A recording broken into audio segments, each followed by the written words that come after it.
대한민국 국민 중 아마 실비보험이 없으신 분들을 찾기 힘들 정도로 많은 분들께서 가입한 이 실비보험. 하지만 이 실비보험 청구를 잘못했다가 문제가 생길 수도 있고 보험금 지급이 거절되는 경우도 있습니다. 그 이유와 언제 어떻게 청구해야 문제없이 보험금 수령이 가능한지 오늘 콕 집어서 말씀드리겠습니다. 본 광고는 광고 심의 기준을 준수했으며 유효기간은 10일로부터 1년입니다. 보험 설계사인 저조차도 병원에서 치료를 받았다면 가장 먼저 해야 할 일이 바로 보험금 청구입니다. 그런데 이런 얘기를 들어본 분들이 계실 거예요. 보험금 청구 함부로 하면 큰일 난다. 도대체 이런 얘기가 왜 나오는 걸까요? 실제로 보험금 청구를 해서 문제가 되는 경우는 크게 두 가지가 있는데, 그럼 먼저 함부로 청구했다가 문제되는 경우를 먼저 살펴볼 텐데, 사실 생각해보면 좀 어이가 없죠. 우리가 보험 가입을 하는 이유는 치료받고 청구를 하기 위해서입니다. 그런데 청구를 하면 오히려 손해를 볼 수 있다? 이건 좀 너무한 것 같은데요. 지금부터 보험금 청구가 왜 문제가 되고 언제 어떻게 해야 문제없이 청구가 가능한지 단계별로 차근차근 알아볼 테니 구독과 좋아요 한 번씩 부탁드리겠습니다.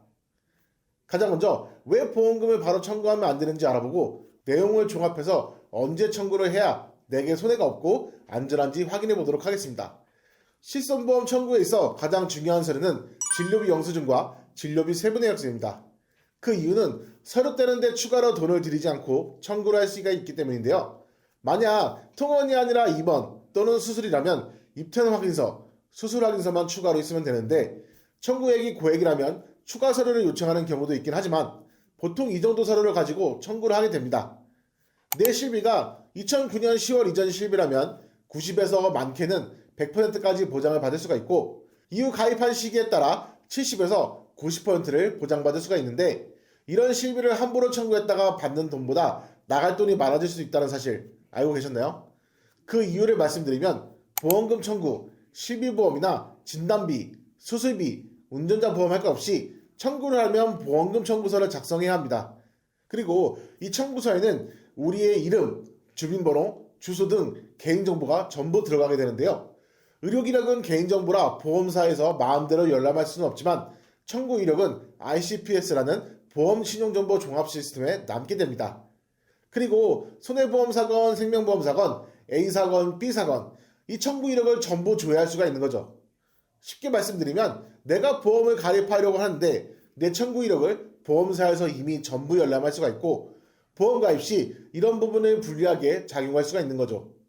우리가 보험금 청구를 할 수 있는 지급사유가 발생한 날로부터 3년인데요. 서류만 준비해둔다면 1년 전 치료든 2년 전 치료든 청구를 할 수가 있습니다. 이 자료를 보시면 더 쉽게 이해하실 수 있을 겁니다. 우리가 보험을 가입할 때 의무적으로 보험사에 알려야 하는 고지사항들입니다. 이 고지사항을 헷갈려 하시는 분들이 계셔서 구체적으로 말씀드려 볼게요.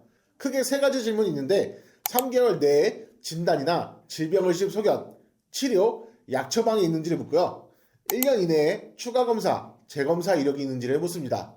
마지막으로 5년 내에는 보는 게 좀 많은데 입원이나 수술, 계속하여 7일 이상 치료, 30일 이상 약 처방이나 중대 질병 진단, 치료 이력 이런 것들을 보험사에 반드시 사실대로 알려야 하는 고지 의무 사항들인데요.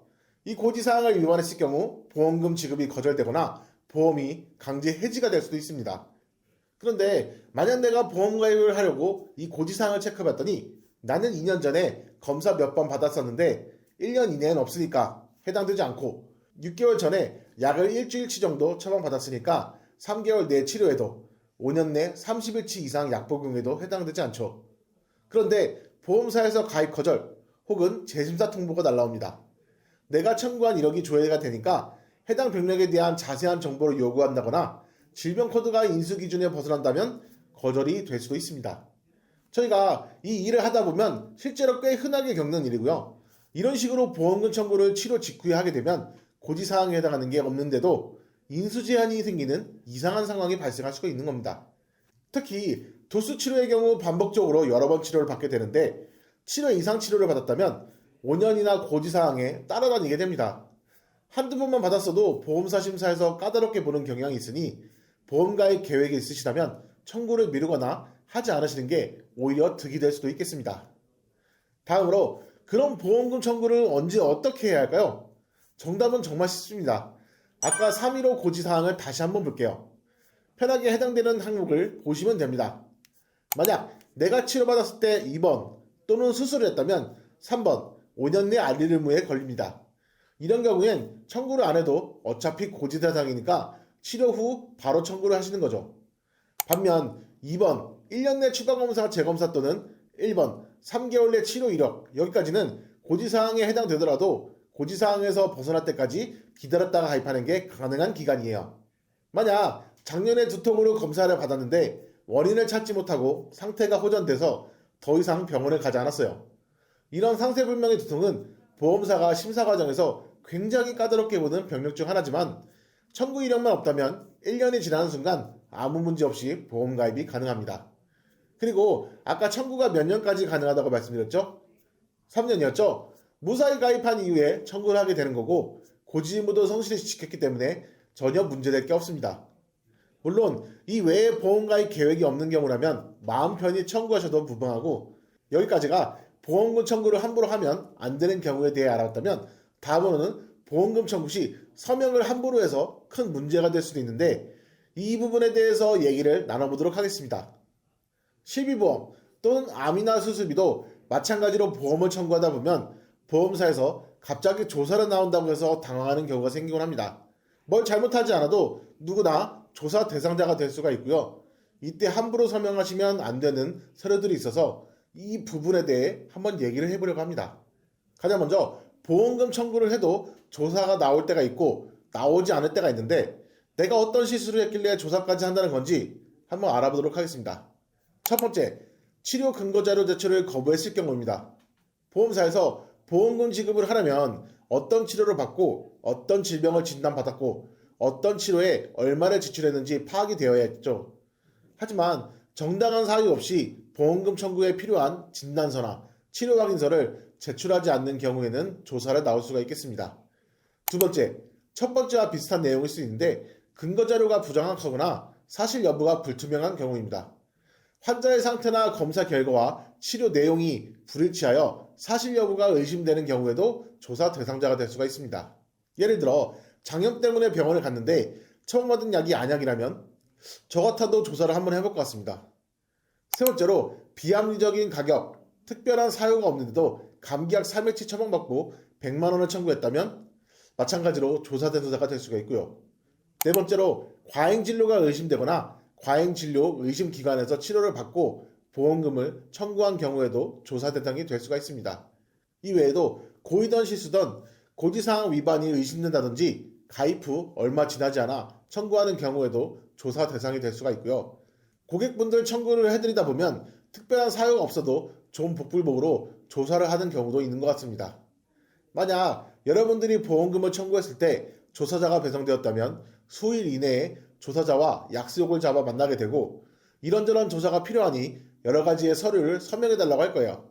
하지만 여기에는 꼭 써줘야 하는 서류들이 있고 써주지 않아도 되는 서류들이 있습니다. 하나씩 알아볼게요.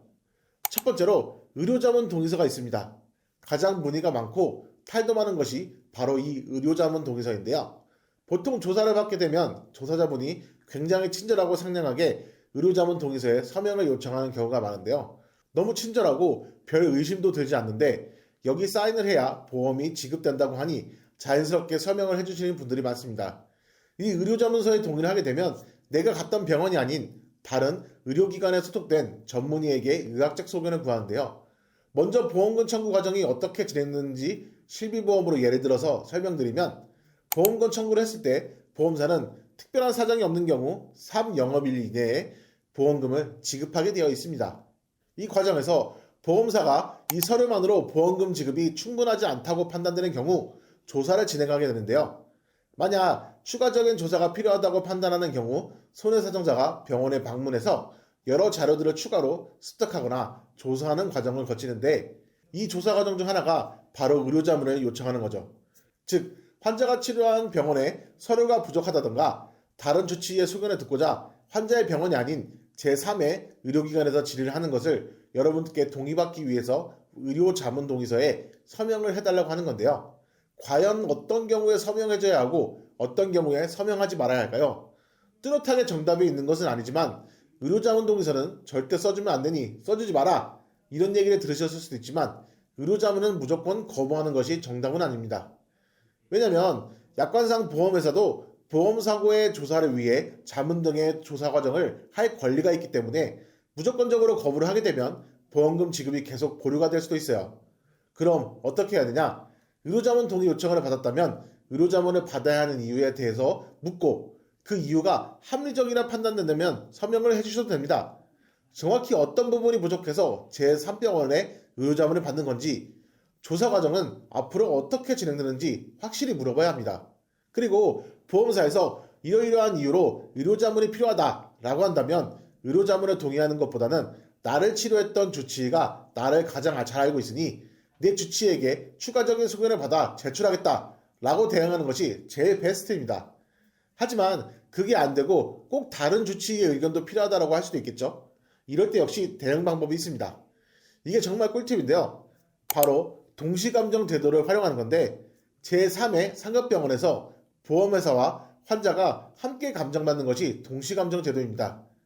이 동시감정 제도는 보험사에서 신청할 수도 있고요. 이 경우 모든 비용은 보험회사가 전액 부담하게 되니 금전적으로 부담이 될까 걱정하셨다면 내려놓으셔도 괜찮습니다.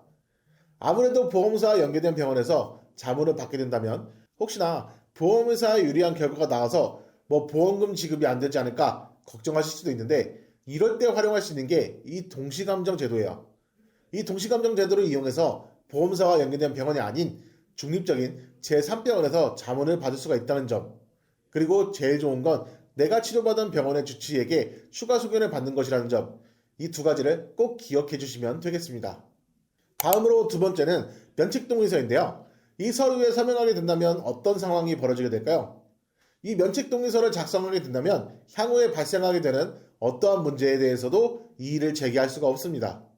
따라서 추가로 발생할 수 있는 청구사항에도 전혀 청구할 수가 없게 되는 거나 마찬가지죠. 근데 사실 이렇게 보면 이상하다는 거 못 느끼시나요?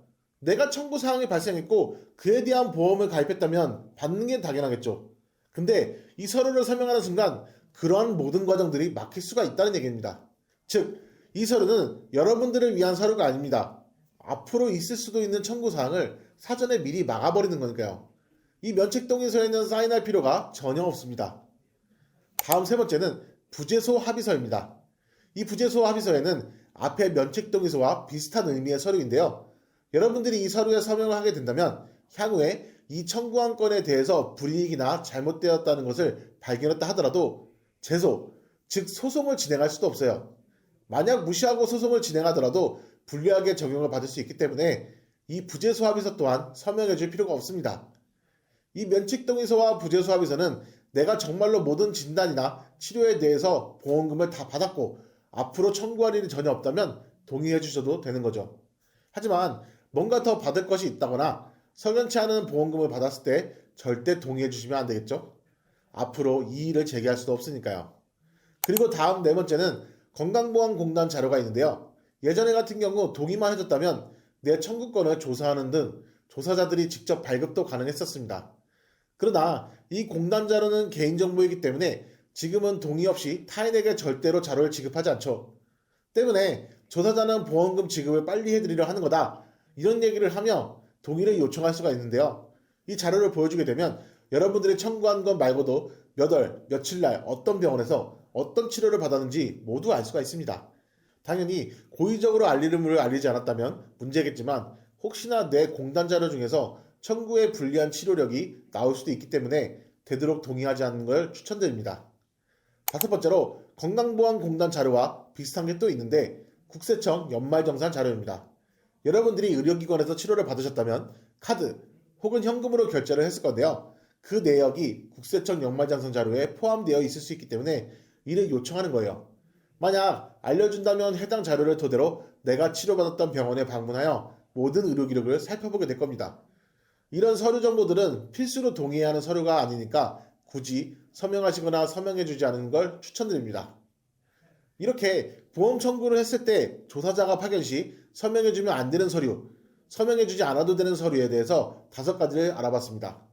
물론 개인정보 활용 동의서나 의무기록 열람 동의서, 위임장 같은 서류는 보험회사도 열람할 권리가 있기 때문에 꼭 서명하시거나 동의해 주셔야 하는데요. 만약 써주지 않는다면 보험금 지급에 문제가 생길 수 있기 때문입니다. 대신 의무기록 열람서를 써주실 때 병원명, 발급서류를 꼭 명시하시고 유효기간이 있도록 날짜를 작성하시는 게 중요합니다. 만약 병원명이나 구체적인 서류가 명시되어 있지 않다면 병원명만 바꿔서 다른 병원까지 방문할 수도 있겠죠. 오늘 내용을 요약해보면 가장 먼저 실비보험 청구 시 괜히 청구 이력 때문에 손해를 보는 경우가 있으니 보험가입 계획이 있다면 기다렸다 청구하시거나 아예 하지 않는 게 유리할 때도 있다 라고 말씀을 드렸고요. 다음으로 보험사에서 조사를 나온다고 했을 때 아무리 친절하고 상냥하게 요청하더라도 아무 서류에나 막 사인을 해주면 곤란한 일이 생길 수 있다 정도로 보시면 될 것 같습니다. 주변에 보험금 청구하려는 지인이 있다면 오늘 영상 한 번씩 공유해 주시면 예기치 못한 피해를 예방할 수 있을 것 같습니다. 오늘 준비한 내용이 도움이 되셨다면 구독, 좋아요, 댓글, 알림 설정 부탁드리겠습니다. 다음에도 좋은 영상으로 찾아뵙겠습니다. 감사합니다. 본 광고는 광고 심의 기준을 준수했으며 유효기간은 10일로부터 1년입니다.